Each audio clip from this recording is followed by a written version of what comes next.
se me acercan dos chavitos de 20 años a decirme que yo quiero trabajar contigo porque tú eres el manager de Molotov. Pues esos eran Gael García Bernal y Diego Luna. Uno de los grandes propósitos del rock en los 50, 60 era incomodar. Entonces, a la gente le incomoda esto. Puta, pues de aquí soy. ¿Cómo voy a firmar a un grupo que está diciendo puto, chinga tu madre? El primer artista que firmó Universal como disquera cuando se forma en Latinoamérica, en cualquier país de Latinoamérica, fue Molotov. Uy, me encantan con todo y que se ve que son unos súper drogadictos, pero me encanta su música. No hay una buena canción, puede ser la mejor banda, tener el mejor show, tener la mejor interpretación, pero si no hay canciones, ¿de qué te acuerdas? Hay un video de una canción que es muy misógina, que habla de una tableera y quiero mujeres desnudas, y pues como las modelos no se van a desnudar, voy a ir a buscar tableeras. Sony nos da la carta de retiro de Caifanes, lo firma BMG, y ahí Caifanes se vuelve en el territorio mexicano y explota. En el momento más fuerte de Ana Claudia Talancón aparece el agua bendita, Ciel, y entramos con Ana Claudia a la campaña de Ciel, que este contrato duró años y ganamos millones de dólares. Ser auténtico no te la puedes pensar, ni la puedes... Pues es que lo traes o no lo traes. Yo diría que el máximo logro que pude hacer en mi vida fue contribuir a la cultura popular de mi país.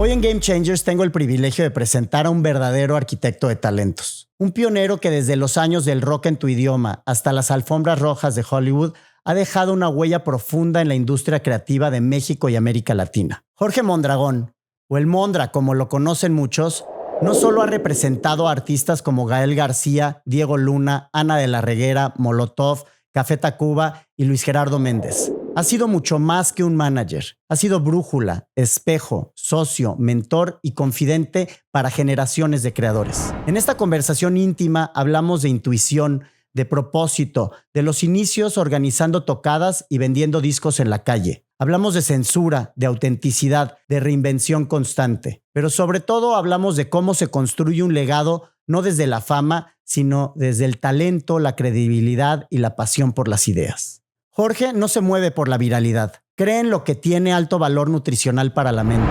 Y por eso hoy, más que nunca, su historia es una guía para quienes quieren construir una carrera con sentido en este nuevo paradigma llamado la Creator Economy. Soy Manuel Cosío y te comparto mi conversación con Jorge Mondragón, quien nos recuerda por qué vale la pena crear con propósito. Esto es Game Changers con el Mondra. Mi querido Mondra, bienvenido a Game Changers. Es de verdad un privilegio y honor volverte a ver y estar aquí compartiendo. Un gusto, Manuelito. Un ratito de sabiduría contigo, cabrón. Estamos aprendiendo, todos estamos aprendiendo. Me gustaría empezar por la claridad. ¿Cómo te describías a ti mismo cuando tenías 20 años? ¿Qué eras y qué soñabas en ese momento? Ouch. No, pues cuando tenía 20 años tenía otra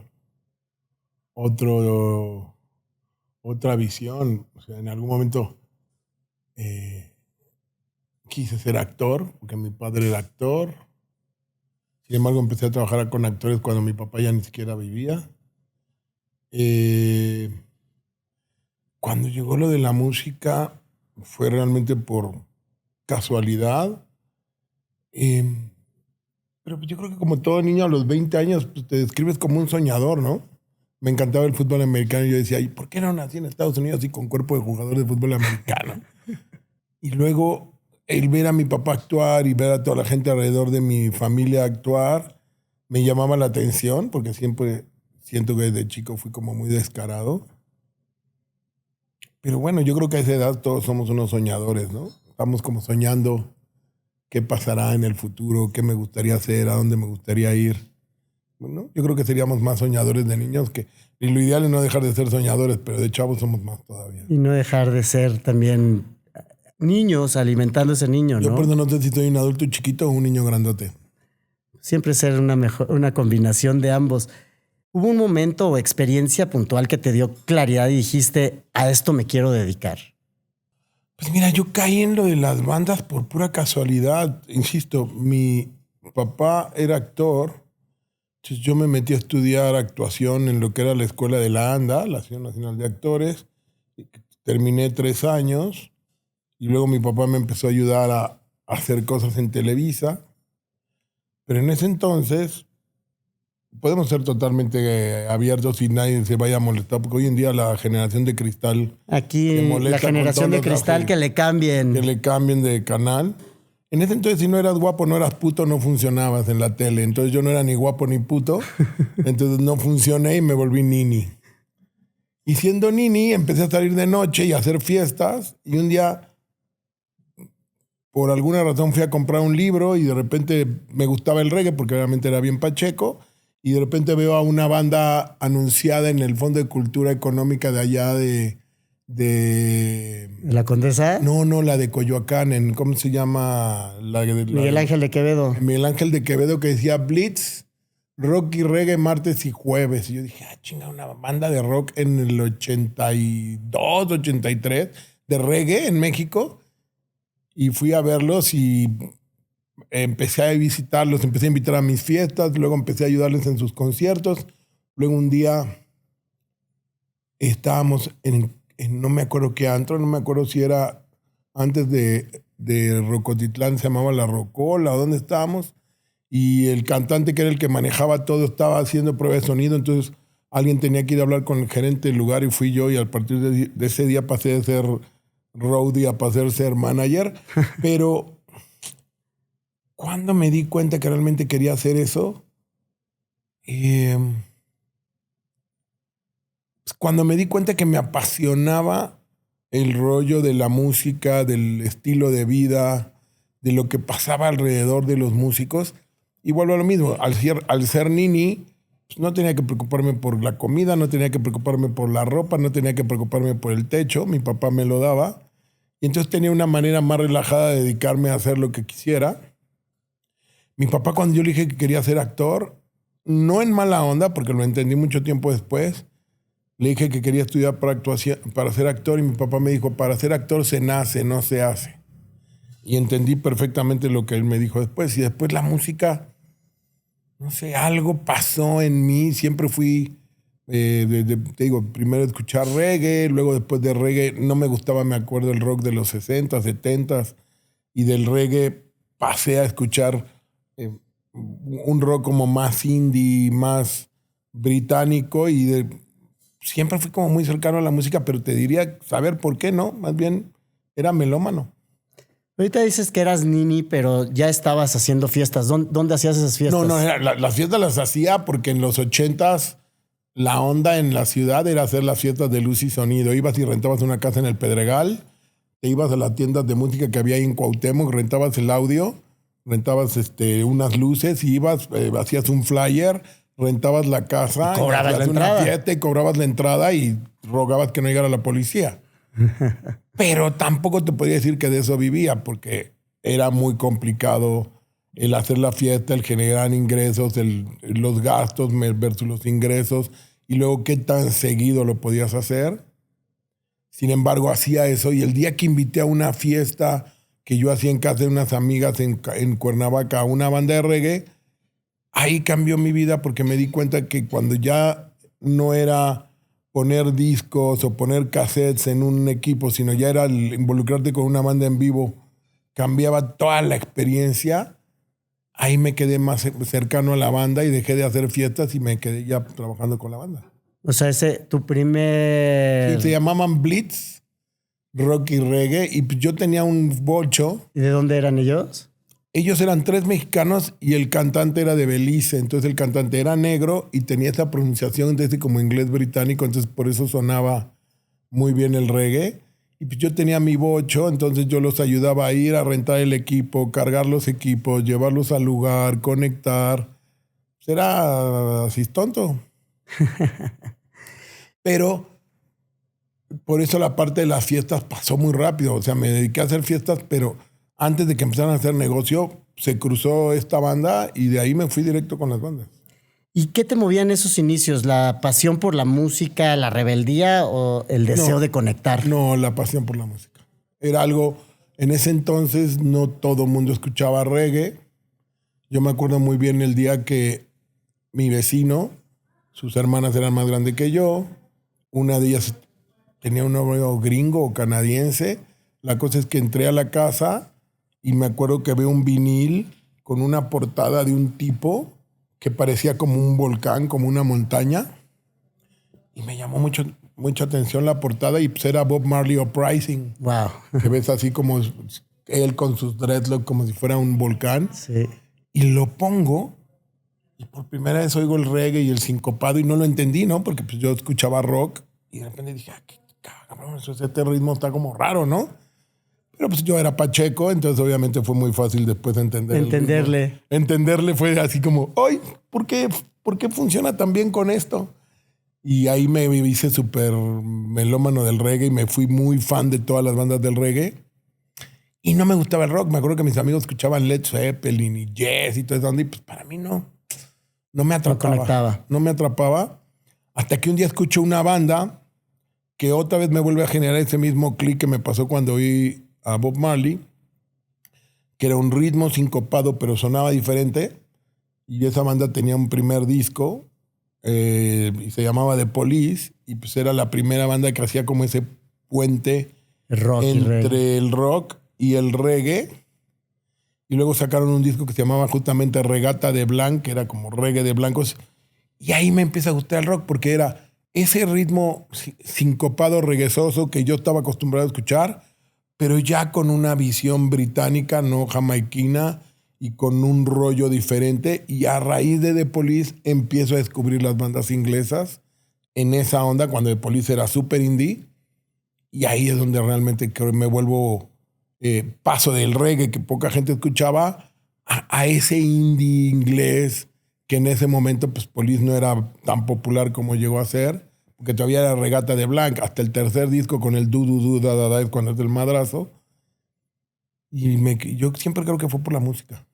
Y ahí te enganchó. Y la pacheca, yo creo que la pacheca ayudó. Fue el común denominador. Si fumas mota y escuchas reggae, aunque no te platiquen que hacen match, es como el pan y la leche, ¿no? ¿Cómo no? Y el match fue natural. Oye, ahorita mencionabas cuando tu papá le dices, oye, pues yo me quiero dedicar a la actuación, y que hasta años después entendiste que para eso se nace, no se hace. ¿A qué se refería y qué fue lo que aprendiste? Lo que pasa es que mi papá había empezado a ser actor desde los 13 años. Había dejado su casa, se había ido con su hermano, la novia de su hermano, a montar una compañía de teatro y se habían ido a viajar por el mundo, que después se volvió la compañía de teatro más exitosa y famosa que hubo en la historia de México, porque era la compañía de María Teresa Montoya y de Virginia Fábregas y todas esas gentes. Y él decía eso, que el actor nace siendo actor, que el actor ya lo trae adentro, que la actuación no es algo que tú vas a la escuela y practicas. Y lo aprendes y te vas a volver actor. Sí, obviamente hoy en día pues, hay estos actores naturales que hoy puedes considerar a alguien que es un buen actor porque es súper natural, entonces tú lo ves enfrente de la cámara y al ser natural dices, wow, qué buen actor. Pero él se refería a los actores que pueden interpretarte diferentes personajes y pueden transformarse en diferentes personas. Él decía que eso ya era un don que lo tenías adentro, que eso, aunque lo pudieras perfeccionar con la técnica, lo tenías que traer adentro. Y sí lo entendí mucho tiempo después, cuando tú ves actores nacionales o internacionales que ya lo traen adentro, ¿no? Hay actores que realmente te hacen creer que son otras personas. Y hay actores que siempre son ellos, siendo naturales, claro, y que también por lo mismo funcionan. Y no necesariamente hay una fórmula en eso para determinar que uno es un mejor actor que otro. No. Aunque obviamente el que es capaz de transformarse en otra persona y convencerte que es otra persona, sí tiene un don especial y diferente. ¿Qué papel ha jugado la intuición en tu proceso de toma de decisiones? Gracias que tú tocaste esa palabra, porque es la que yo digo que cuando me dicen que en qué he basado todo lo que he hecho en mi vida, lo he basado en dos palabras. Primero en la credibilidad y luego en la intuición.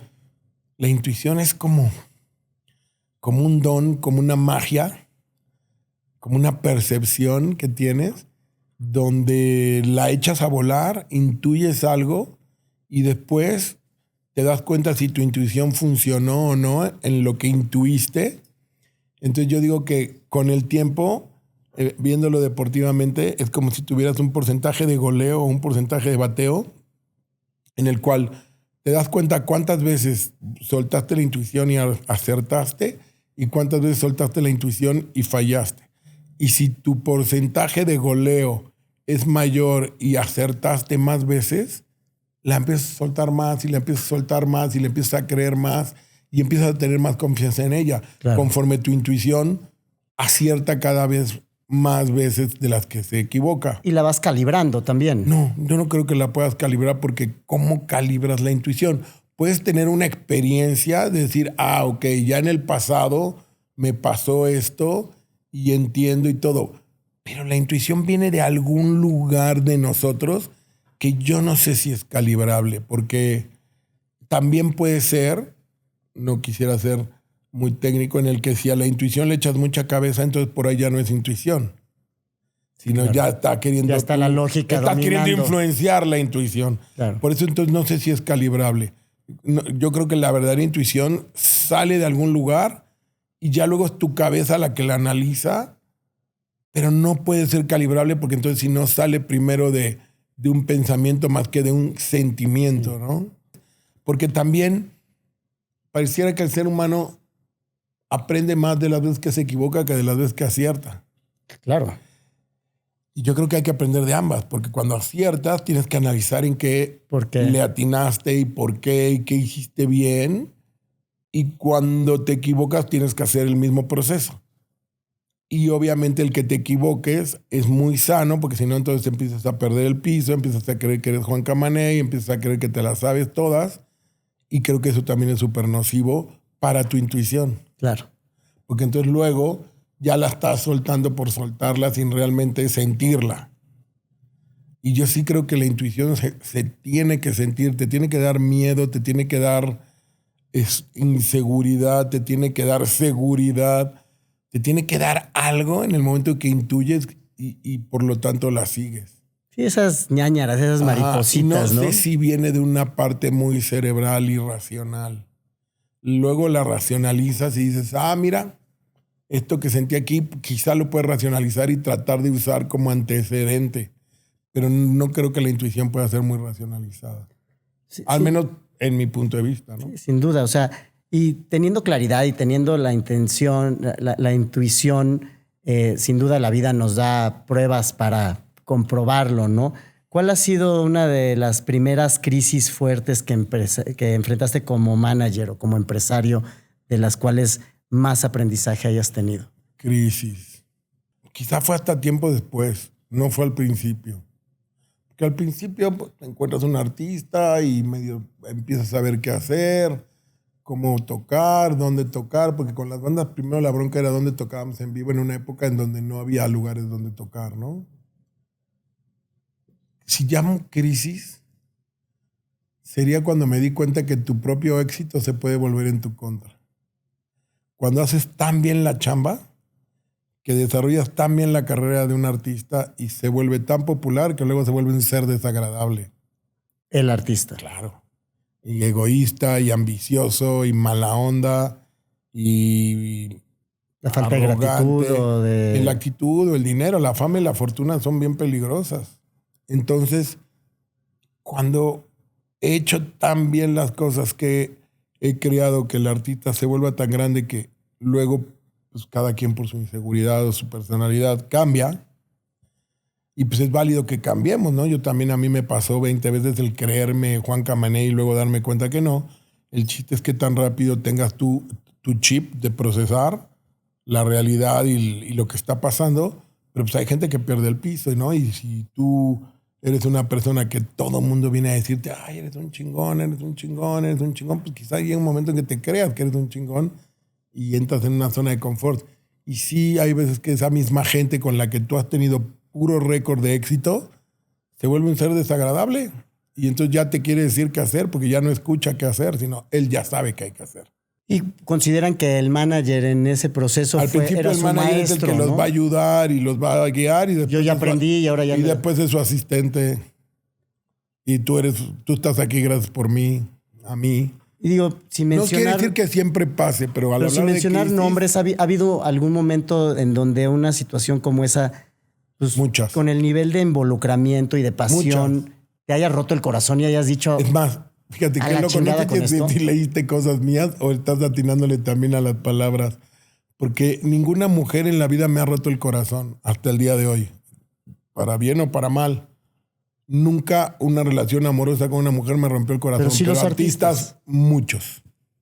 Muchos me han roto el corazón. Digo, porque para que salgan las cosas bien y tener ese nivel de Te tienes que proyección... involucrar. No, y te tienes y luego que involucrar. cuando también son gente con la que le dedicas mucho tiempo, terminas pasando mucho tiempo y se terminan volviendo parte de tu círculo, de tus seres queridos. Familia, claro. Familia, ¿no? Y ser manager es como tener una relación, es como tener una esposa e hijos o como tener una pareja, porque tienes una relación tan cercana y tan sentimental y tan cerebral.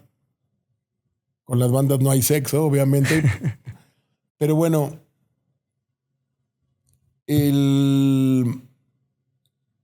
sí te rompen el corazón porque llegas a un momento en que tienes una relación afectiva, aunque no haya sexo, aunque no sea una pareja, quieres a esa persona y tienes una relación de afecto que puede ser un afecto hasta paternal en algunos casos.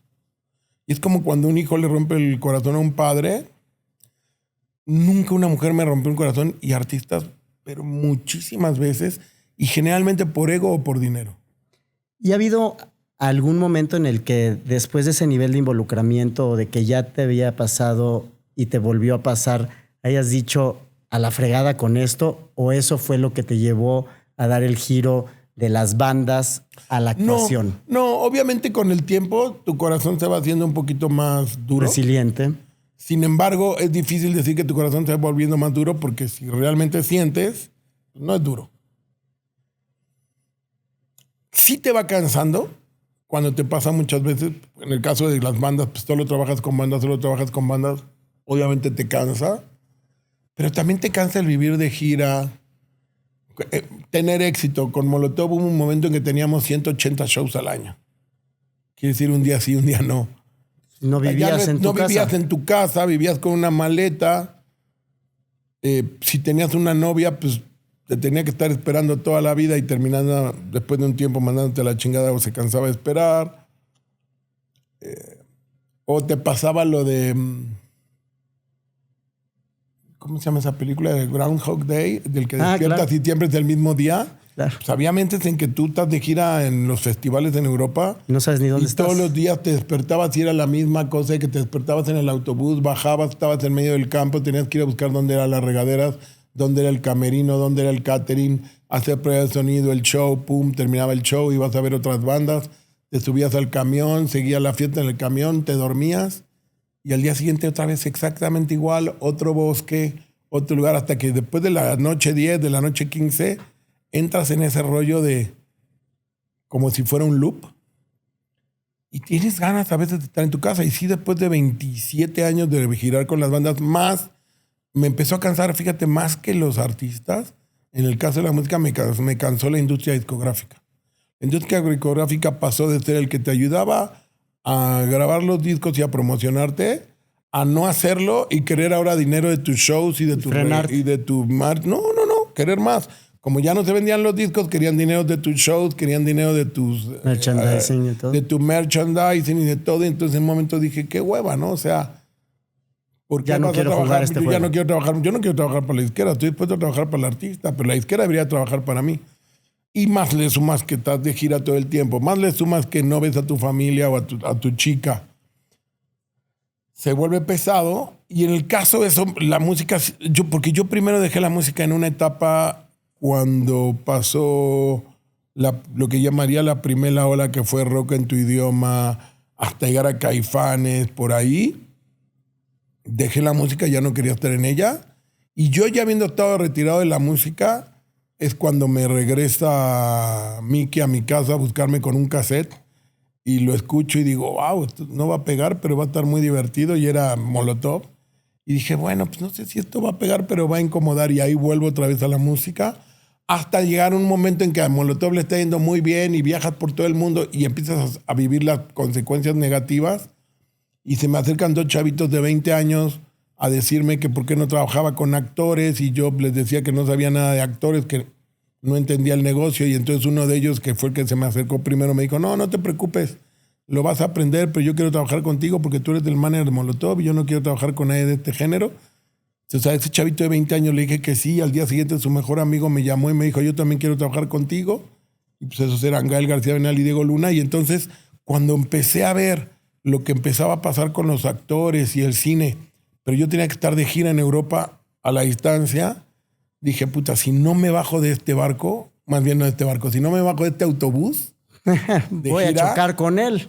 No, me voy a perder esto otro que está pasando ahora y yo ya estoy cansado de esto. O sea, tu intuición ahí te hizo ver el futuro de lo que pues ya llevaba yo 27 años de gira en un autobús y en un avión y vi que empezaba a pasar esto y dije, puta, si no me quedo en el DF, me voy a perder esto porque no me van a esperar a que yo esté siempre de viaje. ¿Qué momento fue ese de ¿Y tu mamá también? Antes de Y tu mamá también y de Amores Perros por ahí.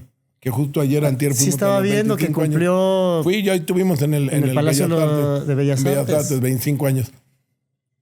Entonces yo sí dije, si no me paro de girar, me voy a perder eso.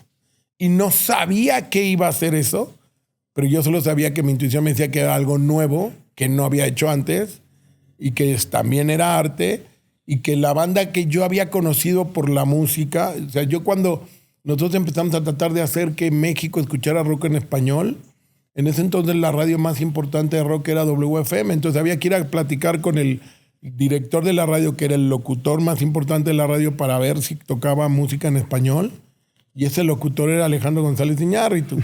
O en una gira con Neón, que nos llevó Frata a tocar a Guatemala, porque Frata tenía algún parentesco con alguien de la política guatemalteca. Me encuentro a un hippie en medio de Tikal, en la selva, en medio de la nada, y resulta que ese hippie era Alfonso Cuarón. O cuando yo tenía Caifanes y íbamos a hacer el primer video de Caifanes, antes ni siquiera que firmáramos un disco, llega este tipo loco con la Super 8, ¿te acuerdas que eran como unas pistolitas de carro de Super 8? Y nos hace nuestro primer video y ese era Manuel Lubezki. Toda esa banda la conocí por el rock. Y luego de repente me las empiezo a encontrar otra vez en este movimiento del cine y de estos chavitos nuevos que están pasando algo. Y yo dije, mi intuición dijo, güey, me tengo que bajar del autobús de gira y quedarme aquí porque si no me voy a perder esto. Y era imposible decirte, sí, no, yo ya sabía que esto iba a funcionar. Nada, es una mamada. Nadie sabía. Nadie lo puede saber, nadie tiene ojalá tuviéramos una esferita mágica, pues nadie se equivocaría. Pero había algo que mi intuición me decía, puta, quiero vivir esto, ya estoy cansado de esto. Y dentro de los proyectos de rock, ¿hubo algún momento en el que tuviste la mayor dificultad? ¿Fue ese escándalo de la censura alrededor del primer Molotov, disco de Molotov? Porque, mira, con Caifanes, en un momento que eran finales de los 80s, donde el look que teníamos, darketo, porque yo sigo vistiendo de negro, uña, delineador y todo, me acuerdo que le llegaban cartas a Saúl que le decían, uy, me encantan con todo y que se ve que son unos súper drogadictos, pero me encanta su música. Y la verdad, lo único que hacíamos era fumar mota, ni siquiera éramos borrachos. Entonces, sí, con Caifanes y esta época de rock en tu idioma fue un momento de abrir puertas, ¿no? De decirle a la gente, oye, hay una música de rock tan buena como la que te gusta en inglés, pero en español. Molotov, vivir lo que quizás solo vivió el Tri, porque solo el Tri era una referencia de sus letras. De la irreverencia. De la irreverencia y la crítica política que tenía el Tri, llevada a 20 y tantos años después con Molotov, que sí fue algo que inclusive nos animó a seguir haciéndolo y a seguirlo persiguiendo. Porque yo siempre, por ejemplo, a mí yo cuando me empecé a pintar las uñas fue una casualidad en una gira en Miami, que hacíamos un festival que se llamaba el Guacha Tour. Y esa gira era Juanes, cuando nadie conocía a Juanes, Molotov, Café Tacuba, Animal, que es un grupo como heavy metal argentino, y no me acuerdo quién más. Y estábamos en Miami, en el Bayside, estaba el evento y todos los managers estábamos en uno de los autobuses detrás, en una de las salitas fumando, Y entonces en ese momento entra el manager de Animal, que era un animal así 2 metros de alto, 1 de ancho y tatuajes hasta en el cuello. Y dice, hoy todos los managers nos vamos a pintar las uñas. Y pum, pone 2 barnices sobre la mesa, uno negro y uno glitter así de teibolera. Yo dije, puta, el negro es como el lugar safe de que si me las pinto de negro va a ser así como, así el rockero que se... Y yo agarré el glitter y me la pinté, ¿no? Y luego ya seguimos de gira por Estados Unidos. Se me olvidó que traía las uñas pintadas. Y empecé a ver que la gente se reaccionaba raro, ¿no? Si me bajaba a la farmacia, me bajaba a la tienda, me bajaba al hotel o súper, hablaba con la gente y yo veía que la gente reaccionaba raro hasta que me daba cuenta que eran las uñas. Y dije, qué loco, a la gente le incomoda que traigo las uñas pintadas. Aquí con tengo mi look. un superpoder. Y entonces ahí dije, uno de los grandes propósitos del rock en los 50, 60 era incomodar. Entonces a la gente le incomoda esto. Puta, pues de aquí soy. Y eso me volvió a pasar 20 años después con Molotov, que tenías a una banda que abiertamente incomodaba a la gente al grado que el primer disco no lo quisieron vender en las tiendas tradicionales por la portada. Claro. Y tuvimos que salir a la calle a venderlo y luego tuvimos broncas con todo el mundo. O una vez que fui a hablar con MTV, que eran muy amigos míos porque yo ya había hecho que pues, Diego Luna fuera el conductor de los MTV Awards y Ana La Reguera y todos. Y le dije, oye, hay un video de una canción que es muy misógina, que habla de una teibolera y quiero mujeres desnudas. Y pues como las modelos no se van a desnudar, voy a ir a buscar teiboleras. Y ellas sí aceptaron desnudarse. Y entonces hablé con el de MTV y le dije, ¿qué onda si hacemos un video con chicas desnudas? Y el tipo me dice, hagamos una cosa, hagamos una versión censurada que pase en el día y ponemos un anuncio durante la programación que a las 12 de la noche sale el video sin censura. Entonces, claro, al principio del día veías el video con estrellitas y caritas felices y a las 12 de la noche salía el video con las chicas totalmente desnudas. Pues Bimbo le retiró la pauta publicitaria a MTV. ¿De plano? Sí, claro, Cervijes se súper cabronó de que cómo era posible. Y entonces todo eso, cada vez entre más pedos había, pues más decías, más crecía. Más crecía porque decías, puta, esto le incomoda a la gente. Pues más estoy en el lugar adecuado de donde hacerlo, ¿no? Claro. La primera vez que yo escuché a Molotov, Mickey me vino a traer el cassette. Te digo, yo ya estaba retirado del rock. Y en ese entonces yo hacía un festival, el Campeonato Mundial de Surf oficial, el Open de Surf en Puerto Escondido. Entonces llegan ellos, cuando todavía Jay era miembro original y no Paco Ayala. Y le digo, bueno, pues para escucharlos en vivo, yo voy a hacer un evento en Puerto Escondido, los pongo a tocar, los mandé en un camión que entonces para llegar a Puerto Escondido hacías como 14 horas, 15 horas. El surf empieza a las 6 de la mañana, entonces para las 1, 2 de la tarde ya había terminado el torneo, ya estaba la premiación, había una tarima en la playa, empiezan a tocar ellos y estaban transmitiéndolo por radio a todos los diferentes lugares de alrededor de Puerto Escondido y de repente empiezan ellos a cantar Chinga tu madre y de repente todo el mundo se empieza a friquear, cortan el radio, dejan de transmitir, se arma todo un desmadre, termina el show en un fiestón.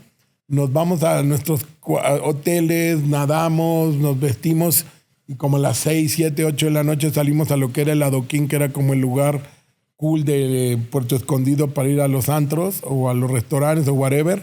Y empezamos a caminar el Adoquín, que era como, así como en vez de fuera el Walk of Shame de Game of Thrones. Empezamos y desde el primer local hasta el último, chinga tu madre. ¿Qué pasó? Chinga tu madre. Pegajosa, inmediata. Chinga tu madre. Y ahí fue cuando yo dije, wow, güey, qué pedo. Todo el mundo nos dijo algo de chinga tu madre. Entonces ahí dije, ok, aquí pasa algo. No se había grabado aún. No, Molotov no, todavía estaba Jay. Cuando Molotov graba, Jay ya ni estaba. Era Paco Ayala. O sea, era la primera vez que yo los veía tocar. Y luego entran a un concurso de Coca-Cola. Coca-Cola hace un concurso de bandas de rock.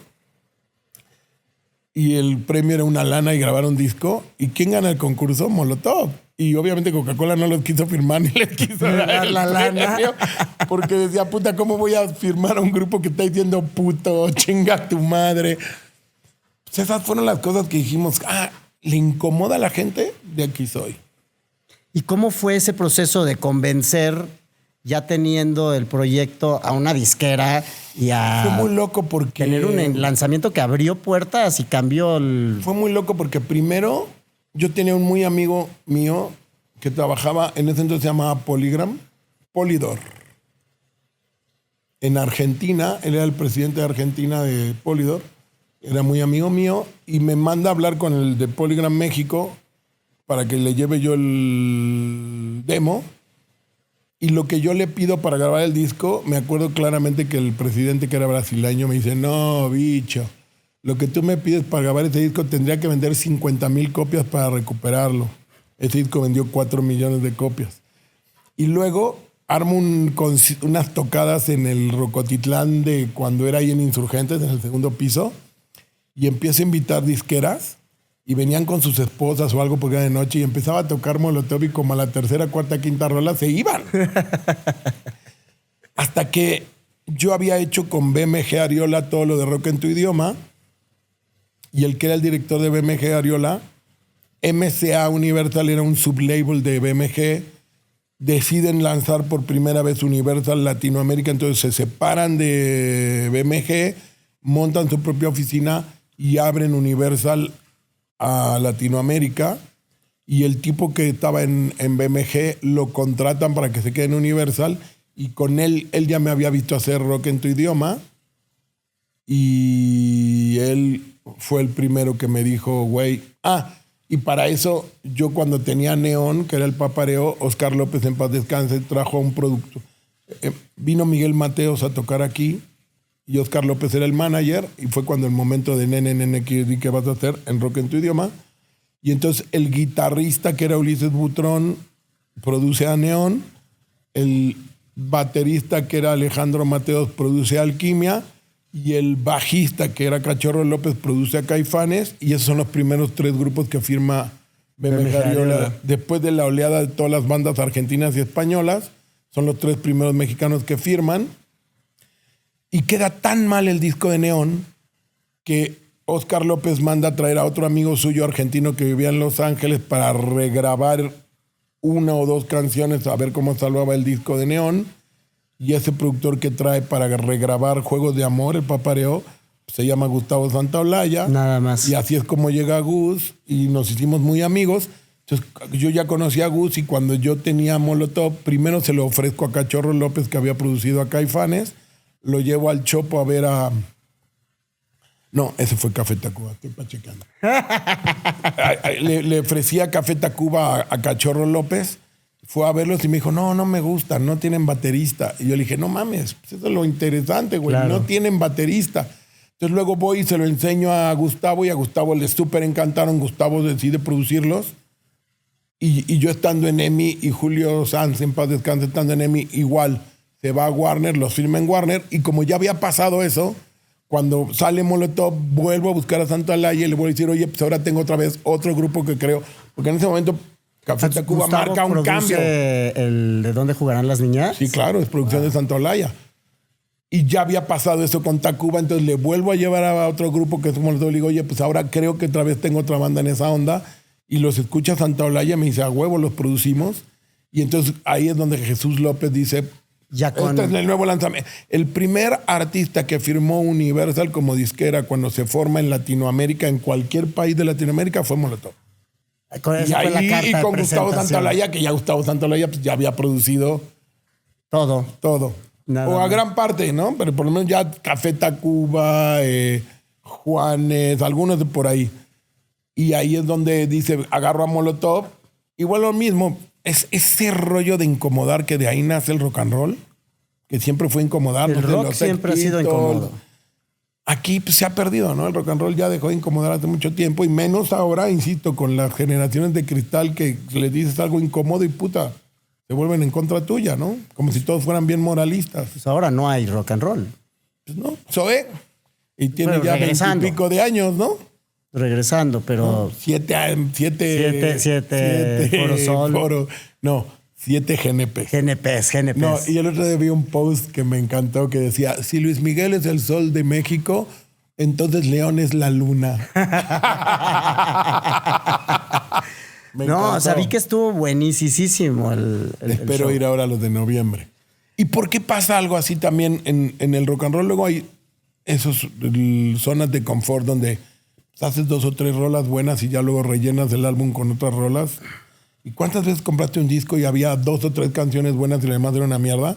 Y yo creo que uno de los éxitos de Zoé o de León solo es que de las 10, 12 canciones que trae, Todas son buenas. 11 son un madrazo o 11 son unos rolononones. O sea, yo creo que León es quizá el mejor compositor de rock que ha habido mucho tiempo, así como creo que Café Tacuba es los Beatles o Radiohead en la escena del rock en español, como creo que Molotov son los Rolling Stones.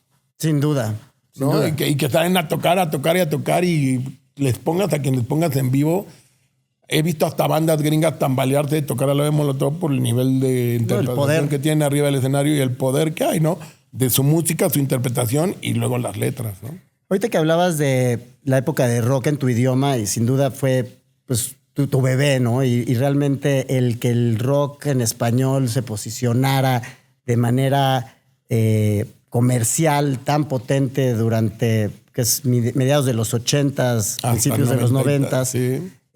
Con una estrategia comercial muy inteligente. Que esa fue con BMG. ¿No? Donde yo me acuerdo ir a las tiendas de discos y veías el logo. anaqueles y Anaqueles que decían esto es rock en tu idioma. Entonces, todo estaba bajo el mismo label para que nadie conocía quiénes eran los artistas. Entonces, pero era como el sello de aprobación. O sea, era ya el sello de aprobación. Ahí había y encontrabás desde la era Castañeda, Cuca. El ISO 9000, ¿no? Exacto, el ISO 9000. O sea, se volvía como la marca de garantía. El certificado de autenticidad. Pero ahí también no solo era rock mexicano, o sea, también tuviste una buena... Primero empezó con argentino y español. Antes de que firmáramos algún mexicano. Desarrollaste una buena relación con Soda Stereo, ¿no? No, pero Soda Stereo era de Sony y esto era BMG. Ya. O sea, primero vino Soda Stereo, lo fuimos a ver a lo que era el Magic, el toreo de 4 caminos, y dijimos, wow, esto se parece como a Simple Minds o qué era, ¿no? Era como muy moderno. Y con BMG primero fue Radio Futura, el de la Escuela del Calor, y han caído los dos. Miguel Mateos, Los Toreros Muertos con la Agüita Amarilla. Buenísimo. Entonces, primero fueron esas bandas. Y lo que yo creo que pasó es que, porque el primero que armó todo esto fue un argentino, que era Oscar López, que convenció a otro argentino que trabajaba en BMG de por qué no sacar, bueno, no era BMG, bueno, sí era BMG Ariola, de sacar los discos. Y entonces lo que hicimos fue una selección de las mejores bandas argentinas y las mejores bandas españolas que estuvieran dentro del sello BMG Ariola, y eso fue Rock en tu idioma. ¿Ya estaba Héroes en la escena? No, eso pasó mucho tiempo después con EMI. Entonces primero se hace eso BMG y paralelo a eso Sony lanza Nacha Pop, Soda Stereo, y ellos, porque era Sony replicando que en ese momento BMG le estaba apostando a ese sonido, y entonces Sony dice, bueno, pues aquí tenemos nosotros también de Argentina y de España. Y yo creo que algo que tuvo mucho que ver en el desarrollo del rock mexicano es que los argentinos en su mejor momento no escuchaban a los españoles. Y los españoles en su mejor momento, la movida, no escuchaban a los argentinos. Y los mexicanos nacimos escuchando rock argentino y rock en español. Y luego nació el rock en México, el rock mexicano. Entonces el rock mexicano tuvo influencia de argentinos y influencia de españoles. Mientras los españoles nunca escucharon a los argentinos y los argentinos nunca escucharon a los españoles. Por eso creo que a la postre y después el rock mexicano sobrepasó a los argentinos, sobrepasó a los españoles, porque había una influencia musical y una cultura musical de haber escuchado a ambos. Sí, una polinización cruzada de eso. De y ya después de ahí, Sony saca Soda Stereo y no me acuerdo quién más. Y cuando Sony está haciendo eso, antes de BMG, porque creo que es más, Sony lo empezó primero, porque ahora que recuerdo, están lanzando lo de Soda Stereo y traen a un productor español que era el más importante en ese entonces, que era Carlos Narea, que creo que le había producido a Nacha Pop, y firman a Caifanes. Viene Carlos Narea, escucha las rolas de Caifanes, no le gustan, y Sony nos da la carta de retiro de Caifanes por su nulo potencial comercial. Y ahí es donde llevo yo a Caifanes a BMG, que ya me habían firmado a Neón y ya estaba pasando lo de Rock en tu idioma, y entonces lo suelta Sony, lo firma BMG, y ahí Caifanes se vuelve en el Soda Stereo mexicano y explota. Y después, ese mismo personaje que era Luis Méndez, que estaba en BMG, se va a EMI, me lleva a EMI, Y ahí es donde sacamos una colección que se llama Músicos, Poetas y Locos, y ahí es donde sale Héroes del Silencio, donde sale Fito Páez, donde sale Duncan Du, donde salen todas las que tenía EMI, la Orquesta Mondragón y todo lo que tenía EMI de catálogo. Qué belleza de historia, cabrón. Y el que hace el arte de esa colección que se llama Músicos, Poetas y Locos era un chico que yo había visto cantar en un grupo de covers en Satélite, que cuando yo lo conocí me dio su tarjeta y se llamaba Frida, y cantaban covers, pero el güey era diseñador gráfico. Lo llamo para que me diseñe esta colección que se llamaba Músicos, Poetas y Locos, que era como un oído así como autóctono mexicano. Ese diseñador gráfico se llama Rubén Albarrán. Nada más. Sí. Y después es que se mete a la él ya música. estaba sí, ya estaba. Digamos, yo lo conozco antes de que sea Café Tacuba. Él cantaba en una banda de covers. Y después ya se arma Café Tacuba. Pero yo a Rubén lo conozco antes de Café Tacuba. Pero él, antes de ser cantante, estaba ya en el diseño. A la par. O sea, él era cantante, pero vivía de ser El diseñador diseño. gráfico. Qué interesante, eso no sabía. Sí.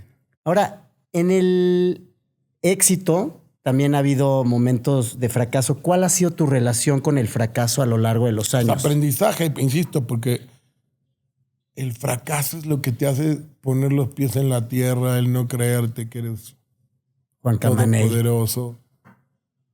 No sé, me acuerdo de una banda que me encantaba, Azul Violeta, y Hugo me parecía un tremendo cantante, y pues yo los agarré y hice todo lo posible porque pasara algo con Azul Violeta. O sea, buena banda, tocaban bien, buenas canciones, cantante guapo, te cumplía todo el paquete y nunca pasó nada, ¿no? Entonces, ¿Y cuál fue el factor ahí, por ejemplo, en un proyecto como ese que pintaba y sonaba por todos lados también? pues la conexión con las canciones, ¿no? Porque en ese entonces también agarré a Rostros Ocultos y pues llegando a la fiesta no había quien no le gustara, ¿no? Y el pinche Cala era tremendamente buen cantante y no tocaban como los Azul Violeta ni eran tan modernos con los Azul Violetas, pero pues como lo que pasó con The Police, ¿cómo es que una canción pegó tanto diciendo do, da, is all I want to say to you? Pues la melodía, la letra, el que hagas una canción que inmediatamente después de la primera vez que la escuches se te quede aquí. Porque al final de cuentas creo que todo empieza con una buena canción y después de una buena canción vamos todos detrás. Si no hay una buena canción, puede ser la mejor banda, tener el mejor show, tener el mejor interpretación, pero si no hay canciones, ¿de qué te acuerdas? Y eso es muy difícil.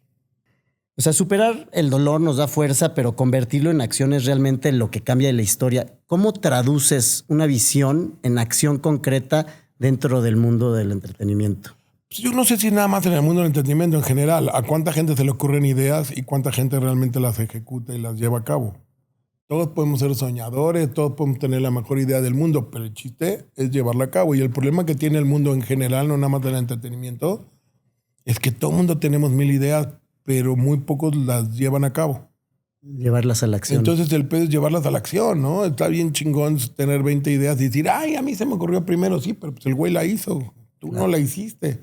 Entonces creo que en el mundo creativo es eso, ¿no? Es pasión en creerte eso y poner, insisto, quizá por yo ser nini fue diferente, pero es poner el interés económico aparte. A un lado. A un lado, porque si tú decides hacer algo pensando en el interés económico, tus decisiones y tu estrategia va a ser una. Y si tú decides hacer algo sin estar esperando tener la retribución a cambio, sino que es lo que te gusta, la pasión y lo que te llama, tus decisiones y tu camino es diferente. Y yo sí creo que lo mejor es que hagas de esta manera y luego el dinero sea una consecuencia. Porque entonces tus decisiones son más puras, son más verdaderas, son más mucho más de auténticas. pasión, de que me gusta. Porque cuando tú quieres hacer... Por eso es que todas estas cosas prefabricadas y tan fake que están hechas básicamente para hacer dinero, pues no todas funcionan. Y no todas perduran, ¿no? Y no todas perduran. En cambio, si lo haces de la otra manera, probablemente venga el dinero, probablemente no, pero la diversión va a estar. ¿Cuál ha sido Pero ojo, si no tienes necesidad de comprar tu comida, de comprar tu ropa, de pagar la renta, pues es más fácil. No, pues por está eso bien siendo cabrón que nini digas, era ay, un lo voy a hacer momento- por el amor y quién paga la renta, güey. Sí, no, al final el saberlo balancear, pero también tener el poder de la decisión, ¿no? Tener las agallas de aventarte. Yo creo que mucho sirvió mi condición clase mediera. Porque pues entonces tenía todo el tiempo del mundo y me confiaba, tenía mucha seguridad en mí mismo y ya lo había hecho varias veces. Tenías cierta Ya seguridad. había hecho rock en tu idioma, luego Caifanes y Neón, luego la época de Maldita, la época grunge, La Lupita, Cuca, Santa Sabina, y luego viene Molotov, y luego Gael y Diego. Entonces vas agarrando. Entre más le aciertas a tu porcentaje de goleo, Sí. lo que sí vas agarrando es más seguridad en ti mismo en soltar la intuición. ¿No? Y al final no todas te pegan y no todos pegan igual, ¿no? Igual, no pasa nada, pero el chiste es intentarlo, porque mejor morir intentándolo que decir, hoy lo hubiera hecho. Aquí estuvo Mijangos hace unas semanas y decía, a la gente que dice hubiera, me gustaría cachetearlos. Yo no los cacheteo, yo sabes que les digo, puta, pues si hubiera nacido en Inglaterra, sería príncipe, andaría a caballo, y acá en la campiña inglesa, pues el hubiera no existe. No existe. No existe, no hay tal. Es, lo hiciste o no lo hiciste, y muchas veces las oportunidades pasan una sola vez. Y si no las tomas y no te agarras de huevos para hacerlo en ese momento, ya no pasó el camión.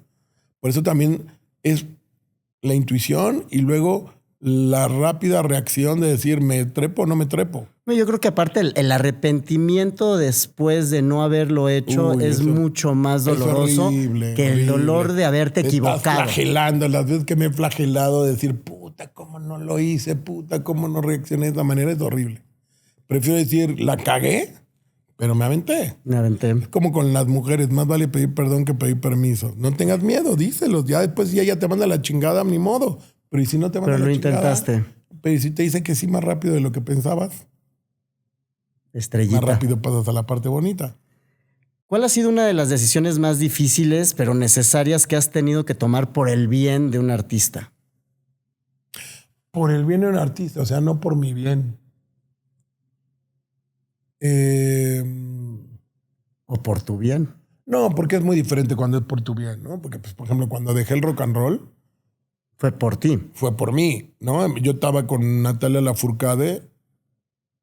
Sony no quería que hiciéramos... Natalia quería hacer un tributo a Agustín Lara y ellos decían que no, que ni madres, que no iba manera de que los chavos iban a conectar con el disco de Agustín Lara. Solo el director artístico Memo Gutiérrez confió en nosotros, lo hicimos. Y yo ya estaba tan cansado que yo le dije a Natalia, si nos ganamos un Grammy me retiro. Y nos ganamos 2 Grammys. Y le dije al güey de los Grammys, que es un buen amigo mío, que ya me retiraba después de 2 Grammys. Y el güey, en la misma fiesta de los Grammys, me organizaron una fiesta de retiro. Y este mismo Jesús López, que era el de BMG, que luego hizo Universal, con el que hicimos todo, me decía, pero ¿cómo te vas a retirar? Eso manda muy mala señal a la industria, porque yo estaba arriba. Del rock and roll me retiré arriba. Y yo decía, me vale verga el mal mensaje que le manda a la industria.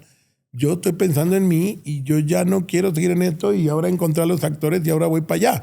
Hoy esos mismos me dicen, ¡ay, qué visionario fuiste! ¡Qué buena idea que te moviste a tiempo! No, tampoco fui visionario. Fue en ese momento que dije, esto ya no. Y pues por una banda, ¿qué puedo haber hecho que haya sido una decisión difícil, pero que haya sido en beneficio de ellos? Pues en factores como mujeres, drogas, fiestas. Hay veces que tú dices, si no le alejo a esta chica, a este cabrón, esto va a terminar mal. Porque esta cabrona se quiere coger a este y luego se quiere coger a este y los dos son de la misma banda. O pues, la fiesta. O sea, tienes que estar alerta viendo todo eso. Sexo, drogas y rock and roll, ¿no? Y pues, a todos nos gustan, pero sí hay momentos en los que tienes que tomar una... Yo me acuerdo una vez en Caifanes había una chica que estaba sobre Saúl y estaba sobre Alfonso y yo tenía que ver cómo la alejaba, porque si no iba a ser que estos dos güeyes terminaban peleándose, ¿no? Para algún artista, por ejemplo, me acuerdo una vez un artista que, ya que pasó al mundo del cine y estoy trabajando con Diego y con Gael, me aparece Ana Claudia Talancón y en el momento más fuerte de Ana Claudia Talancón están estos catálogos de zapatos de tu pueblo, de C-Class. C-Class. Que usan a puro Televiso. Y entonces nos ofrecen $500,000 para que Ana Claudia haya un catálogo al lado de otro actor que no voy a decir el nombre para no incomodar. Y yo dije, no hay manera, güey. O sea, hoy tú ves en la calle, en el cine, a Ana Claudia al lado de Gael, al lado de Diego Luna, no puede ir a hacer un catálogo de zapatos al lado de este güey que está en la novela de las 8 y encima es un mal actor. Así me paguen $500,000. Y puta, Ana Claudia no podía creer que yo estaba diciendo que no a los $500,000. La convencí que dijéramos que no porque no era bueno para su imagen el que te la relacionan con Diego y Gael y luego con este, pues No es congruente. no hay coherencia. Decimos que no y literal, no sé, 15 días, 3 semanas después, me hablan de Televisa para decirme, oye, pues la spokesperson del candidato se enamoró del candidato y entonces ahora hay que buscarle otra spokesperson. Y yo dije, puta, es que el candidato va a ser presidente y estoy seguro que va a ser presidente, pero si yo pongo a Ana Claudia de spokesperson del candidato, en el momento en que el candidato se vuelva presidente, ninguna marca va a querer trabajar con Ana Claudia porque nadie va a querer tener una relación que la relacionen con la política. Con la política. Y volvimos a decir que no y otra vez la oferta eran $500,000. Y después de ahí aparece el agua bendita, Ciel, y entramos con Ana Claudia a la campaña de Ciel, que fue la primera vez que una agua decide tener una celebridad. Y este contrato duró años y ganamos $millones. Pero si no hubiera dicho que no, que esa, sí al esa C-Class, otra puerta no y se no le hubiera abierto. dicho que no al candidato. Sí, a veces la oferta, el dinero, el cañonazo. Entonces ahí en ese momento esas dos decisiones, Ana Claudia me quería matar. O sea, en ese entonces te hablas... Si estás trabajando para mí o en mi años, contra. $1,000,000. Si hoy $1,000,000 es un chingo, imagínate hace 20 años. Y después llegaron muchos.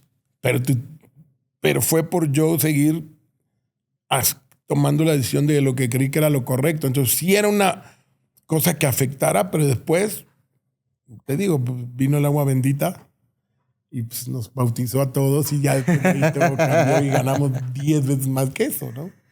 Oye, y platícame de la época ya de que nace Colors, ¿no? Uh-huh. Al final lo estructuraste más como una plataforma que solo una agencia. Tampoco fue tanta estructura ni nada. Colors ya existía porque Colors lo arma Cory. Cory era como el label manager, el product manager de Axe, los desodorantes en Argentina. Él trabajaba para, no es P&G, ¿cómo se llama la otra? Unilever. Y yo me había encontrado a Cory en algún par de eventos porque Charlie Alberti, el baterista de Soda Stereo, cuando él forma, no me acuerdo si se llamaba JJJ, viene a México a montar su agencia y decide montarla conmigo y me trae a un argentino que trabajé conmigo. Este argentino empieza a hacer cosas con Unilever. Por este argentino conozco a Cory. Cory era un amigo de Hola y Adiós, pero tenía una mujer alemana guapísima. Entonces yo siempre iba a tratar de ver dónde estaba la alemana.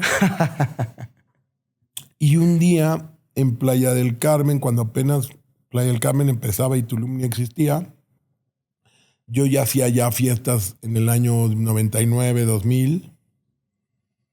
Cory le dan un proyecto para hacer un evento, no sé si era con Corona o qué, entonces total que él llega a Playa del Carmen a tratar de hacer el evento y le dicen, si quieres hacer un evento aquí, el que los hace es Jorge Mondragón. Y dice, ¿cómo? Pues Jorge Mondragón es chilango, sí, pero pues él es el que hace los eventos aquí. Entonces nos presentan, ya sabíamos quiénes éramos, nos entendemos, hacemos ese evento en Playa del Carmen que se llamaba Winter Beach.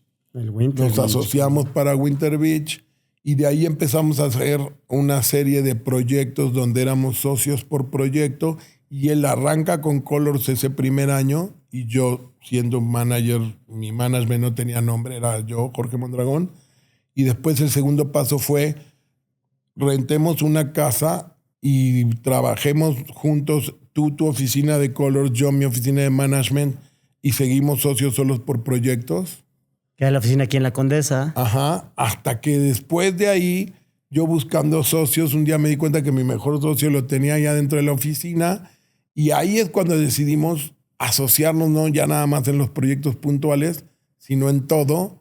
Y ahí es donde Colors se vuelve la unión de los dos. Pero él arrancó primero Colors un año y medio antes y trabajamos ese año y medio por separado, pero juntos en la misma casa y después decimos, entonces, en el momento que decidimos juntarnos es porque yo encontré un güey que Yo siempre digo que lo mejor que me pasó de trabajar con Colors y de conocer a Cory es que entendimos muy bien nuestros roles, ¿no? Él tiene el turno de día y yo tengo el turno de noche. Entonces, si había una junta a las 8 o 9 de la mañana, Cory iba a llegar con su trajecito Hugo Boss, su computadora, a hacerte la presentación perfecta. Pero si había que hablar con un artista o hacer algo a las 8, 10, 11, 12, 1 de la mañana, pues eso iba a hacer yo. Y eso entendimos muy bien. Sí, igual otra vez, yo tengo un manager allá arriba, yo creo que me ha guiado. Pensar que eso se iba a volver lo que es Colors ahora y lo que representa Colors ahora, sería mentira.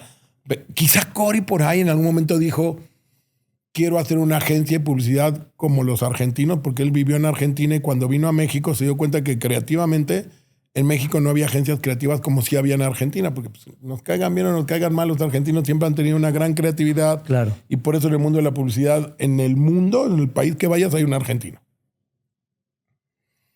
Quizá él sí tuvo la visión de eso, pero cuando incorporamos mi mundo del entretenimiento, de los músicos, de los actores y todo esto, con el mundo de las marcas y las producciones de los eventos, ni siquiera se nos ocurrió que eso iba a volverse algo tan relevante, sino pasó porque nos entendimos bien en ese momento y te dices, a ver, digo, la vida y la intuición los hizo unirse, proyectos que se les presentaron y que al final resolvían y se asociaron juntos, pero tú dices que estabas también en un cierto momento buscando un socio. ¿Qué buscabas en un socio y por qué buscabas tener un socio habiendo ya porque tenido yo no era un ser de éxito? oficina. Yo trabajaba desde mi casa. Si te acuerdas de esa portada de Chilango donde estoy yo en mi cama con Ana Claudia, Ana y mi camiseta de Molotov, yo casi gran parte de mi vida trabajé desde mi cama en mi casa, sin secretaria, sin asistente, sin... O sea, viste que ya tenías que escalar, llevarlo al Y en un siguiente nivel. momento, por ejemplo, cuando se da mi rompimiento con Diego y Gael, es porque ellos ya querían hacer una productora y yo no era un ser de oficina. Yo no era el güey que iba a estar en la oficina armando la estructura y haciendo el equipo. Y ahí yo me di cuenta que perdí una oportunidad por no ser un güey de oficina. En ese momento apareció Pablo Cruz, que me imagino que sabes quién es Pablo Cruz, con quien hicieron Canana. Y yo de repente dije, verga, claro, necesito a alguien que sea de estructura de oficina y que tenga eso que yo no tengo. Yo tengo la parte creativa, la intuición, pero necesito a alguien que tenga esa parte estructural. Y la tenía ahí en la misma casa y no lo estabas viendo. Entonces, ese momento en el que se da ese rompimiento que dices con Gael y con Diego y que ellos fundan su productora, ¿fue para ti un punto de quiebre para tomar esa decisión? No sé si en ese momento fue un punto de quiebre, pero en ese momento me hizo dar cuenta que ahí había algo que yo no tenía o que yo no sabía hacer, ser un güey de oficina. Entonces dije, o voy a aprender a ser un güey de oficina o me voy a encontrar a alguien que sepa tener estructura de oficina. Preferí lo segundo. Decidiste transformarte y profesionalizarte un poquito más a nivel corporativo. Pero hasta el día de hoy él opera la oficina. Y yo digo, mira, es más, es tan claro que mira, esta es mi filosofía. Have no fear, Mondra is here. O sea, esta es mi oficina. Yo aquí estoy. Alguien me quiere buscar, aquí estoy. Si quiere que verme a mí a las 8 de la mañana en la oficina, pues probablemente no voy a estar ahí, pero aquí sí voy a estar. Y ese es mi mensaje, porque así aprendí. O sea, el home office que nos dio la pandemia, yo ya lo hacía desde los 80. Yo lo hacía desde los 80. Por eso Cory a veces me hace broma y me dice, ya ves, la pandemia te hizo justicia. El home office era la onda, ¿no? Yo hago home office desde toda la vida, güey. Absolutamente. A ver, Mondra, algo sin duda que te caracteriza es la autenticidad. ¿Qué significa para ti ser auténtico en una industria que muchas veces premia lo superficial? Pues también vuelvo a lo mismo de que para ser auténtico no te la puedes pensar ni la puedes... Pues es que lo traes o no lo traes. Sería como lo que te decía tu papá. No, como me dijo mi papá, o naces con la autenticidad o no la naces. Porque tú te das cuenta cuando alguien quiere ser auténtico a huevo y te das cuenta que es como disfrazado, como pose. No lo sé. Yo diría que la mayor cualidad para la autenticidad, en mi caso, es el valemadrismo. Siempre me valió madres. Ser como era, decir lo que pensaba, vestirme como quisiera, hacer lo que fuera. Y el valemadrismo puede llevarte por un lado negativo y puede llevarte por un lado positivo, ¿no? Puede a veces traerte cosas buenas y puede a veces traerte cosas malas. Y quizá mi autenticidad viene de ese rollo de me vale madres, güey, me vale madre lo que pienses. Quizá requiere de un poco de seguridad en ti mismo, pero si tú quieres ser auténtico, se nota que no lo eres y que está forzado. Yo creo que la gente que es auténtica pues, se le dio. Nació, como decía mi jefe. Pero sí viene más del me vale madres que del cómo le hago. Sí, que tiene que salir natural. Y a mí pues, siempre me valió madres. O sea, vuelvo a lo mismo, esa clase media donde no tienes que rascarle mucho para tener casa, coche. Coche me lo tuve que comprar yo. Casa, ropa y comida, que eran la base. Para sobrevivir. Para sobrevivir. Ya después, si quieres un coche, mi papá me decía, cómpratelo tú, yo no te lo voy a comprar, güey. Pero por lo menos tenía casa, techo y comida. Y que te sientas seguro contigo mismo, quizá ayuda a que ese valemadrismo sea más auténtico y no sea un valemadrismo de resentimiento, porque también hay que un valemadrismo de resentimiento. Exacto. No es un valemadrismo de resentimiento, sino es un rollo de... O un valemadrismo también negativo en el sentido de no importante de valores. O ya no hago nada, o me voy por el camino fácil. Fácil. Del... O no tener valores importantes, ¿no? En cuanto a tu palabra, en cuanto a cómo debes de ser con la gente. Creo que también tiene que ver con eso. Pero a mí te lo digo, si me preguntas cómo fue... Pues no sé, desde los Caifanes, yo te enseño las fotos que teníamos desde chavos y pues desde el principio éramos diferentes. O las cosas que yo vi, que me influenciaron de los ingleses, pues me gustaron. ¿Las adoptaste? Y de ahí las adopté. Hoy tengo 200 pares de zapatos y mi casa parece una zapatería, güey. Pero esos zapatos hay una pequeña relación con algo que acabas de decir. Tienen su historia. Un día llego a un lugar donde estaba un pinche gordito todo particular vendiendo zapatos Nana Shoes ingleses y me acuerdo que le compro como 3 o 4 pares y ese era mi Jangos. Mi Jangos era de los primeros que empezó a traer zapatos ingleses a México y yo dije, mira qué padre están esos zapatos. Y de ahí, así como también mi Jangos fue mi socio en una época, cuando lo de Noise Lab, y mi Jango se enojaba porque yo llegaba con las uñas pintadas a las reuniones. Y ahora se las pinta. Y míralo, no, es la mejor que le digo, pinche gordo, mira. Ahora, ve quién se pinta las uñas y le cagaba que yo llegara a las reuniones con las uñas pintadas. Y míralo. ¿Qué nos van a decir? Van a decir ¿qué van a pensar? Y míralo a él ahora con sus uñitas pintadas, güey. Sí, no, al gordo lo quiero mucho. Y sí. Y era su época también que era diseñador y hacía sus desfiles. Y porque pues yo también Fashion Week, ya tengo que 18 años con Fashion Week. Y pues el gordo era un diseñador de ahí de los principios. Claro.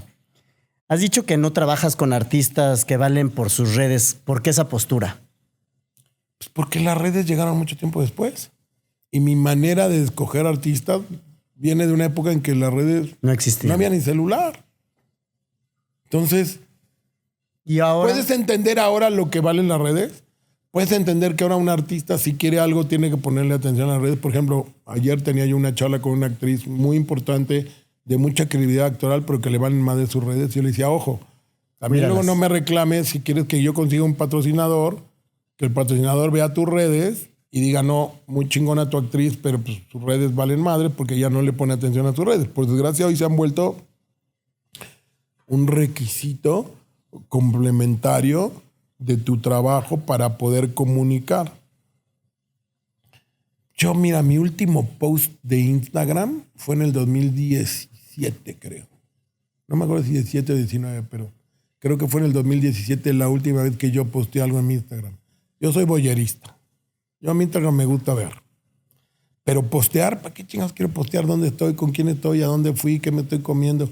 De hecho, la gente se burla de mí, mi Cori, que yo creo que todos mis celulares están llenos de fotos que nunca posteé, que nunca nadie vio y que tengo cosas impresionantes, pero ahí está el recuerdo para ti. Ahí está para mí. Y las redes sociales sí son un elemento de... Es como cuando secretaria ejecutiva, ¿no? Si te contratan de secretaria ejecutiva tenías que saber manejar el Word, el Excel. Pues ahora los artistas tienen que saber manejar las redes sociales, pero yo no.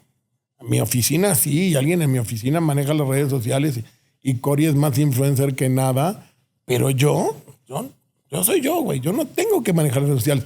Y no voy a agarrar a un artista porque tiene 50,000 o 100,000 o X millones de seguidores porque nunca sabes si los compró. Porque ya me pasó haber agarrado a un actor que decía, no mames, tiene 10 millones de seguidores y guau. Y luego me di cuenta que todos eran comprados. La credibilidad no viene por cuántos seguidores tienes, porque cuánta gente tiene un chongo de seguidores pero no convierte.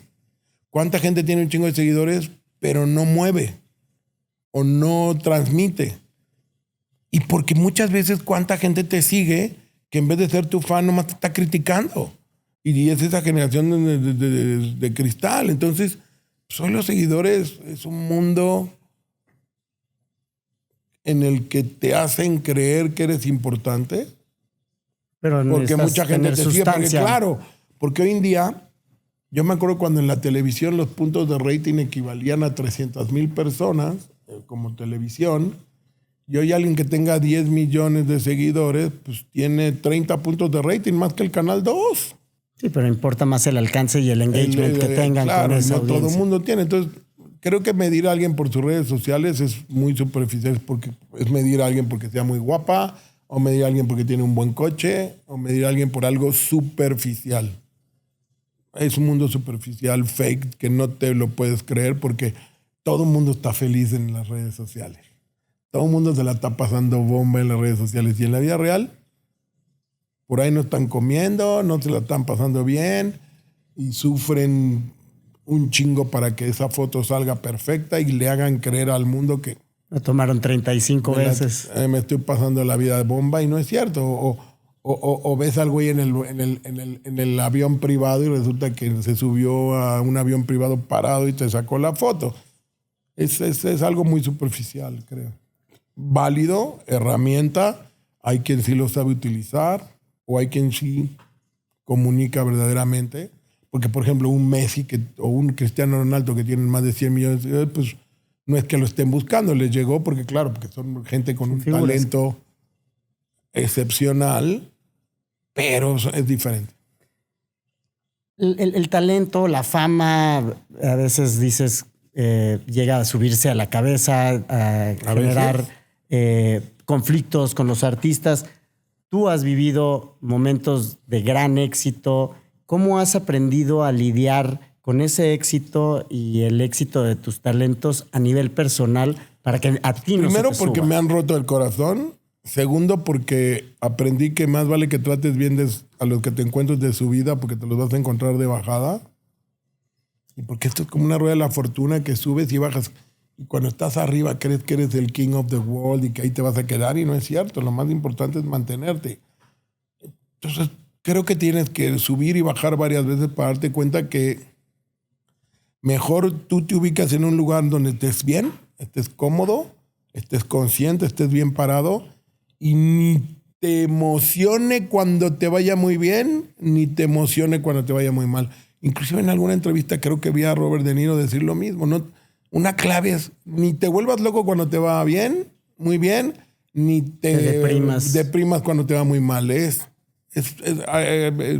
Las dos cosas son válidas y las dos te enseñan. Pero, insisto, también uno no está enfrente de la cámara y debe ser bien difícil cuando te dicen que eres el rey del mundo que no te la creas.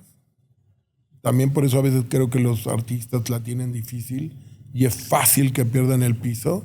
Y he visto a muchos perder el piso y recuperarlo, a otros no recuperarlo y a otros quizá no perderlo. Artistas que el éxito les vino después de 5 o 10 años reaccionan diferente que a los que les vino inmediatamente.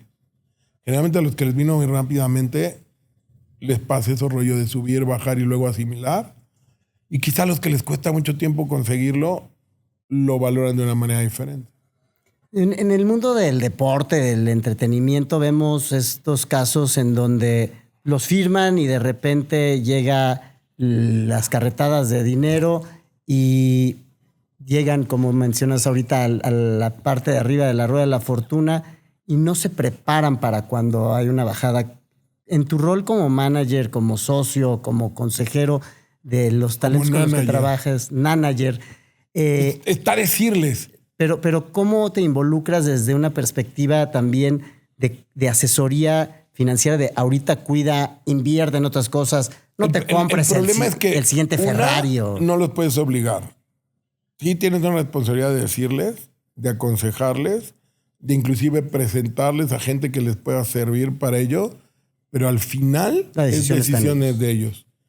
Y algo que he aprendido en la vida en general, que me sirve mucho y lo repito mucho, es fondo y forma.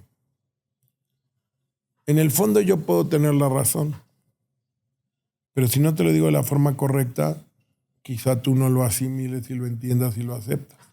Un gran error en el mundo y en la vida es que si en el fondo tenemos la razón, ya nos sentimos con la autoridad de decirlo como sea, porque en el fondo tengo la razón. Pero muchas veces la forma... La forma es fondo. Es fondo, y la forma es tan importante que si no lo dices de la forma correcta, así tengas razón, me vale madre si vas y chingas a tu madre. Entonces, el fondo y la forma a veces son igual de importantes. Por eso, muy importante ser cuidadosos con la forma y no nada más con el fondo. Y muchas veces cometemos el error de porque en el fondo tenemos la razón, te lo voy a decir como sea. Y la forma es muy clave para que la otra persona entienda el mensaje y para eso te tienes que poner en su lugar. Otro error que creo que hacemos muchos es que siempre nos decimos las cosas desde nuestro lugar. Pero también creo que hay que ponerse en el lado del otro y tratar de analizar y decir, bueno, ¿y este cabrón por qué reacciona así? Si yo estuviera en su lugar, ¿qué haría? Y entender eso para poder decir las cosas de una forma que el otro diga, este güey sí me entiende, este güey sí me lo está diciendo de una manera en que le creo, sí tiene razón, y no nada más es el güey que me dice qué hacer. Claro. Que, pues, cuando eres el güey que te dice qué hacer, pues te vuelves el papá y ¿a qué edad le dejas de hacer caso a tu papá y a tu mamá? En cuanto ya te sales de casa. Sí, o no, pero ya tienes 15, 16, 7 años y ya te valen madres. Claro. Hoy más jóvenes. ¿Cuáles han sido las grandes versiones en todas estas facetas de Mondra de ti mismo que has dejado atrás para convertirte en quien eres hoy? Pues no lo sé, porque cuando vas evolucionando no lo vas clasificando como... Ya dejé mi Hay un Mondra anterior. del pasado que dices que no quiero regresar a ese. Pues sí, el que no escuchaba, el que se enojaba rápidamente, el que se desesperaba, el que se la creía toda. Pero también hay un Mondra del pasado que me gustaría recuperar, el que no tomaba. Solo fumaba. Solo fumaba. Ahora no fumo y tomo.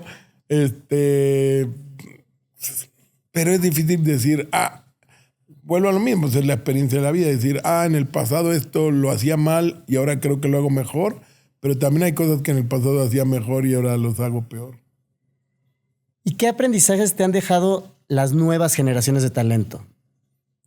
Pues mira, creo que si creces y no sigas teniendo comunicación con los chavos, te quedas fuera del momento, ¿no? Y el aprendizaje es entender qué está pasando ahora, porque lo que está pasando ahora en tu cabeza no es lo mismo que está pasando ahora en la cabeza de un chavito de 20 años o 15. Tratar de tener empatía con ellos, tratar de acercarse, tratar de entenderlos. Mi papá me decía, yo no te puedo juzgar por lo que tú haces ahora, porque yo no sé si yo tuviera tu edad hoy no haría lo mismo. Claro. Entonces, creo que hay que aprender. Por eso yo siempre digo, estamos aprendiendo y la gente se ríe porque, pues, no, pero si tú ya te las sabes todas. No, güey, el estamos aprendiendo es, sí, ya me las sé todas de cómo era en mi caso en ese momento, pero hoy ya cambió. Yo no nací con un celular pegado a la mano. Ahorita, por ejemplo, la mayoría de mis amigos que tienen hijos, el principal problema que tienen es que los chavitos desde muy corta edad ya quieren un teléfono o un iPad. Y nosotros no crecimos con eso. Entonces, y hay otros papás que el hijo les da tanta lata que prefieren darle el teléfono para que se entretenga y es como darles sedarlos. Sí.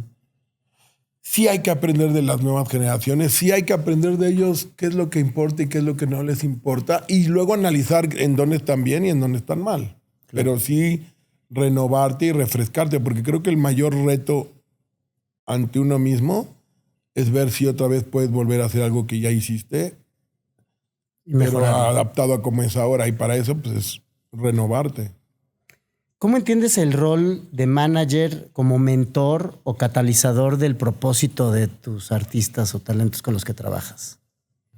Pues como un consejero, ¿no? Como en la mafia, el consiglieri. El consiglieri. Pero también eres el padrino. Pero también eres la nana. Pero también pues eres el que se come la mierda, como el que también les dice cómo no deben de comerse la mierda o el que los dejas que se coman la mierda para que aprendan, ¿no? Es un poco de todo, ¿no? Porque decir, no, ¿cómo lo ves desde este lado? Es muy cómodo ahora. Hay otra frase que me gusta mucho. Fue tan difícil que todo fuera tan fácil.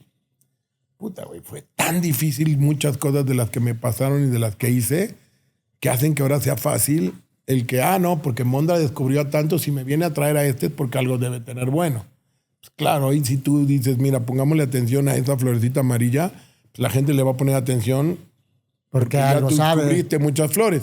Entonces, hoy es fácil porque ya tienes una experiencia, ya tienes un bagaje, ya tienes hechos que te anteceden y pruebas, y porque hoy te vale todavía más madres que antes, porque hoy ya eres. Si te valía madres cuando no eras, pues más madres te vale cuando no eres, cuando ya eres. O hay cosas que ya te preocupan más por cómo es el entorno. Pero creo que sí hay que tener una cierta coherencia, pero tampoco hay que tomárselo tan en serio. Creo que a veces el error es tomarnos muy en serio las cosas. Y si te las tomas no tan en serio, con Cory, la eterna pelea que tenemos es que Cory se preocupa mucho por las cosas. Y me dice, pero es que a ti siempre te vale más. Le digo, sí, güey, porque a veces dándole menos importancia a las cosas fluye mejor. Y no quiere decir que él esté bien o que yo esté bien. Hay cosas que a veces funcionan mejor si no le das tanta importancia, y hay cosas a las que sí hay que darle su debida importancia, pero funciona mucho cuando no le das tanta importancia. Vuelvo a lo mismo, que no se malentienda, el valemadrismo bien enfocado. Claro, y de manera responsable. Y de manera responsable. ¿Has logrado éxitos y cumplir sueños de, ahorita que me lo platicas, me transmites recuerdos de mi infancia, de todos esos artistas que veo una perspectiva detrás de cámaras, ¿no? Detrás de lo que normalmente como audiencia vemos. Pero has cumplido el objetivo de estar en la cima de la industria musical, en la cima de la actuación, ahora con Colors, teniendo la agencia más importante pues, de América Latina en la influencia comercial y la vinculación de estos mundos con grandes marcas, en la moda. ¿Qué sueños siguen para Mondra? ¿Qué es todavía ese siguiente nivel de lo que te gustaría alcanzar, lograr, ese sueño que todavía te mueve? La paz. Creo que lo más importante es estar en paz. ¿Cómo encontrar que tu cabeza te deje estar en paz? ¿Cómo encontrar que el mundo te deje estar en paz? ¿Cómo encontrar que tú realmente estés en paz? Creo que es lo más importante. Y creativamente, pues me gusta el arte, me gustaría aprender fotografía y ser fotógrafo, ya que no puedo ser músico, pero sí fui cantante por 3 minutos y actor por 3 minutos, porque mis amigos me han invitado a actuar, los Molotov me han hecho cantar. Me gustaría tratar de involucrarme en algo arte, y creo que la foto, después de ver cómo es, te digo que tomo tantas todas las que tienes, me gustaría, pero si me dices que es lo más importante es encontrar la paz, porque la paz en tu cabeza no tiene precio. Y cuando estás en paz, quizá es más probable que vayas a tomar mejores decisiones, es quizá más probable que encuentres lo que sí quieres. Es difícil saber lo que quieres, pero es más fácil saber lo que no quieres. Esa prueba ante uno mismo de volverlo a hacer, de si hoy puedo volver a encontrar a un chavito que nadie ha visto y se vuelve el actor más importante, es una cosa de un ego hacia mí, no hacia los demás, ni lo que me vaya a representar en dinero. O si hoy trabajo con un músico electrónico en vivo y nunca trabajé con alguien que fuera de música electrónica y no cantara en español, y ahora quiero probarme a ver si lo logro hacer ahí. Sí me gustaría aprender fotografía, me gustaría aprender más a fondo cocina, y de repente que llegues a la casa y sea una super cocina y te cocine. Pero sobre todo lo que más valoro ahorita es cómo encontrar la paz. Y la paz tiene que ver con un proceso mental, con un aprendizaje, con una aceptación a lo bueno y a lo malo, y creo que eso es lo más difícil que hay, lo que más me gustaría tener, paz. Porque ya teniendo paz, ya lo demás se acomoda. Con este boom después de la pandemia, de lo que ahora se llama la Creator Economy y todas estas nuevas figuras, creadores de contenido, celebridades, influencers. ¿Qué tipo de líder crees que necesita la creator economy de América Latina? A nivel management, cohesión como industria. El peor es que muchos están acostumbrados a una superficialidad. Entonces, lo ideal es que no fuera alguien superficial y que tuviera realmente valores y que comunicara ciertas cosas que sean importantes y perdurables. El problema es que hoy en día la juventud, la perdurabilidad para ellos es cortita. Busca la inmediatez. Ahorita, por ejemplo, la inmediatez y sobre todo yo decía, ahorita estamos en un momento donde hay un bache en cuanto a producción de televisión, series, películas, ¿no? Venimos después de la pandemia de un auge en que todo el mundo en la pandemia se puso a chupar alcohol en casa y a ver Netflix o contenido, que empezaron a producir y a producir y a producir, y ahorita quedó tanta producción hecha que ahorita no hay mucho produciéndose. Y te das cuenta que hoy quizá el problema es que los chavitos pues, están viendo TikTok y que el contenido dura 1 minuto. O sea, que los chavitos hoy no quieren contenido de más allá de 5, 10, 15 minutos, creo que ya los desesperan. Que su capacidad de atención es muy corta. Entonces, ¿cómo un líder sepa comunicar? Y como su capacidad de atención es muy corta, pues por eso es todo efímero y todo el tiempo hay alguien nuevo y todo el tiempo es alguien desechable. ¿Cómo cambiar eso? ¿Quién sabe? Porque nosotros no crecimos de esa manera. Nosotros no crecimos teniendo nuestra capacidad de atención tan corta. Entonces tiene que ser alguien que entienda cómo en un momento tan corto de comunicación sepa atrapar esa atención y comunicarles de manera adecuada las cosas para llegar a ser un líder y no ser un líder falso porque tiene popularidad, porque tiene éxito y porque tiene lo que los demás quieren. Claro. Y eso me parece más complicado todavía, ¿no? Porque, y bueno, y ahora lo que va a pasar con la inteligencia artificial, ¿no? Hoy en el caso de los actores, que están muy preocupados porque tú ya puedes hacer un contenido. Con su voz y con su imagen. No sé si a ustedes en Instagram les está apareciendo un anuncio que se llama Epic Talk y son historias de personajes célebres de la historia, ya sea Napoleón o Louis Vuitton, hechas en AI de 10, 15 minutos con bases de historia que te comunican historia y que son interesantes de ver, pero todo es AI y no tuvieron que contratar a un solo actor. Sí. Pues al rato los chavitos van a decir, ¿te acuerdas cuando las películas eran con actores de verdad? Puede pasar. Ojalá no. Puede pasar porque se vuelve una costumbre. A ver, pues, ¿cuándo todas veces al día escuchas la radio? Antes la escuchabas aunque sea en el auto, ahora escuchas Spotify. Claro. Todavía sigues viendo la tele porque quieres ver noticias o deportes, pero si no, estás en el streaming. Entonces, el pedo es ese momento en el que todo sea desechable, que los nuevos líderes pues quizá van a ser desechables, o sea alguien que sepa cómo aglutinar varias cosas desechables en una cosa más grande. TikTok. Y por eso Trump dijo que los chinos dejaran TikTok porque estaban dominando al mundo. Claro. Entonces a ver si tiene razón o no tiene razón, o solo era una decisión de negocio. Pues solo la historia lo dirá. Y a nivel historia, ¿cómo te gustaría ser recordado como pionero en esta industria? No sé cómo ser recordado, pero sí te diría que algo de lo que me ha agarrado para encontrar esa paz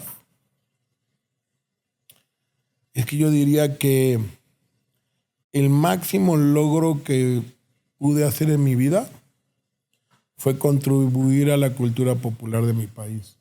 Porque todos los artistas que descubrí, la gran mayoría se volvieron referencia de México en el mundo. Y poder decir que fuiste alguien que contribuyó a la cultura de tu país popular no es fácil, porque no mucha gente lo logra, menos no siendo el artista. Claro. Que siendo el artista es más fácil. Como eso lo entendí desde hace mucho tiempo, ahí fue una de las grandes vías o razones que me agarré para tratar de tener paz. Pues es eso, ¿no? Alguien que pudo hacer algo con mucha intuición, valiéndole madres, que logró poder contribuir a la cultura popular del país. Ya después, que digan lo que digan. Me encanta, mi querido Mondra. Aquí como sabes, a mí también me encanta la música. Tenemos un cierre especial. Me encantaría que nos compartieras tu playlist de Game Changer. ¿Cuál es esa canción que es tu himno de empoderamiento que dices, a ver, hoy vamos a romper madres? La que te levanta el ánimo. No sabría cuál es la canción de empoderamiento.